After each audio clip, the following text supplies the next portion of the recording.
I'm gonna tell y'all about the twice in my whole life that I've been jacked. All right, the first time I want to say back in '89, me and my best friend Hank, we was coming from his house. We was on the way to my house, so we come up Washington Avenue. We turned on Forest Street, and back then that's where they had this little white building. This sell donuts late at night in Woodson School. My bad, it wasn't for that wasn't Forest Street. That's Robinson Street. So as we walking up Robinson Street, I got a little two-shot. How you say that? It's a Derringer. It's with the two-shot, the barrel like that. You put the two bullets in and you cock it that. I had that, the two-shot, the 38, shoot 38, and I was about to shoot it in the air. So this guy walks up, and I had remembered him from back in the day, because his family's people stay like right not too far from right around the corner from my house on Magnolia and Phillip. Well, he said, so I said, oh, you want to shoot it? He was like, yeah. So I handed it to him. And he mumbled something. He said something. I said, huh? I thought he was saying how to shoot. So I said, well, no, you got to. So he stepped back some. He said, get up the street. I look at Hank. We got up the street. So, we walk. I'm ticked off because I had stole a gun from my homie Patrick. From around there. He used to keep the gun stashed under his house because he couldn't bring it in the house and he didn't want his mother to find it. So I had to steal it from him.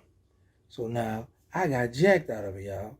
That's right. I try to be all friendly by double O right, triple OK, get it to the man. I'm thinking he gonna pop it in the air right quick and give him my tool back. But this fool jacks me. He took my thing and told me, get up the street. I got up the street. Just like I said, this back in '89 somewhere. I was a little young juvenile, wilding out, but I got wild out. So in 91, the second time I got jacked in 1991, when I broke out of juvenile jail, I had walked my girlfriend home. I had walked up Magnolia Street, and I got on this starter jacket. I never forget. I got this Raiders. I got the Raiders starter jacket on. I got the big Cuban zircon earring in my ear. Some used jeans. The used jeans back in the day with the ballads. Fresh, y'all. Hanging out. I'm in the hallway. She had went upstairs to go do something. Tell her grandma, told her grandma something. I see a white car coming through coming through the driveway. We on the old side on Magnolia Street, but we were in that first driveway. Man, that car come around. So I see it. I ain't tripping because I don't think it, pose a threat. It's a long two-door car. Man, the dude jumped out that thing, ran the whole way up with a Tech 9 on him, pointed at me. Give it up. Oh, boy, you can have this stuff here. Get on the earring, took the jacket, took my starter jacket. Come to find out this dude was the same dude that it was like about 8 to 10 of us used to go robbing all downtown, all over together. This was him. I was like, I want to say, man, you don't remember me, man? I'm the little dude. But I was like, no, because if I try to tell him you don't remember me, I'm the little dude, let him know I know him, then he might shoot me. Because he's a little older than I was, and he been robbing for a long time. So I gave this stuff up. He jacked me. He just took my little earring and my starter jacket. Back then, starter jacket was popular back then.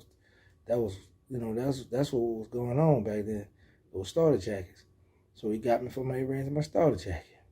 That was the second time I had been robbed. But now let me tell you, I peeped this out. 1994.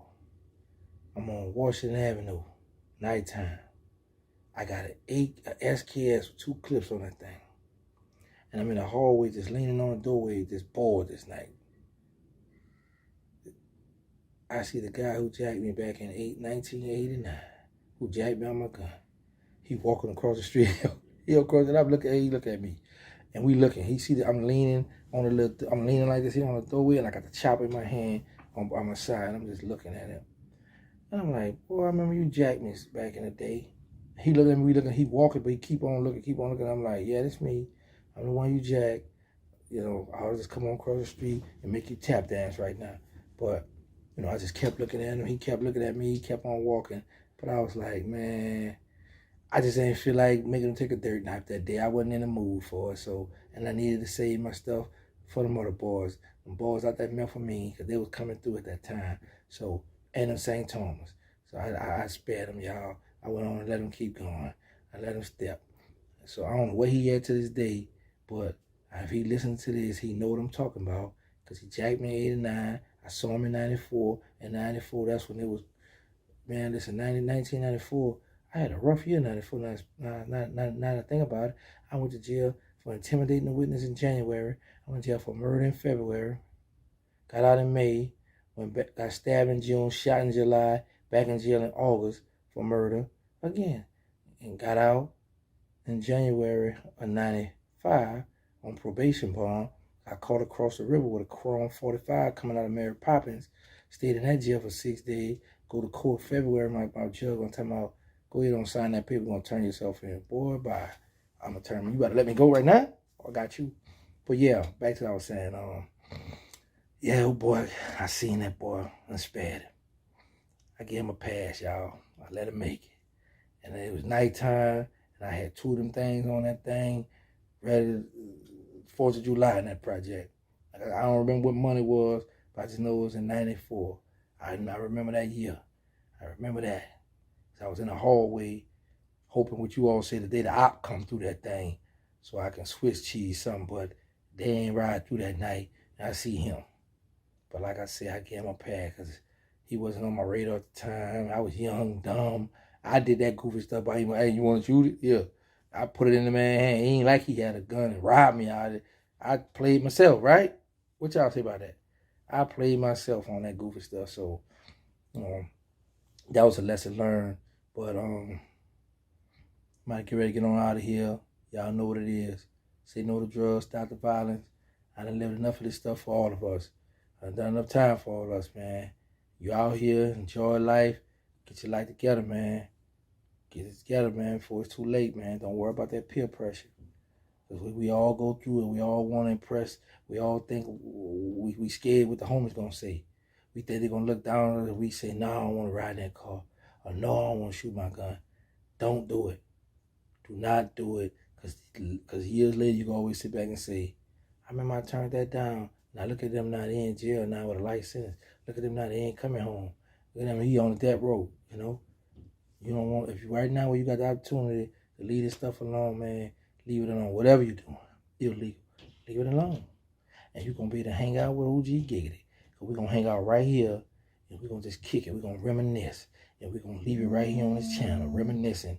That is Terrance Gangsta Williams, a.k.a. OG Giggity, a.k.a. Mr. Answer Right Back, a.k.a. the People Champ, Terrance Williams.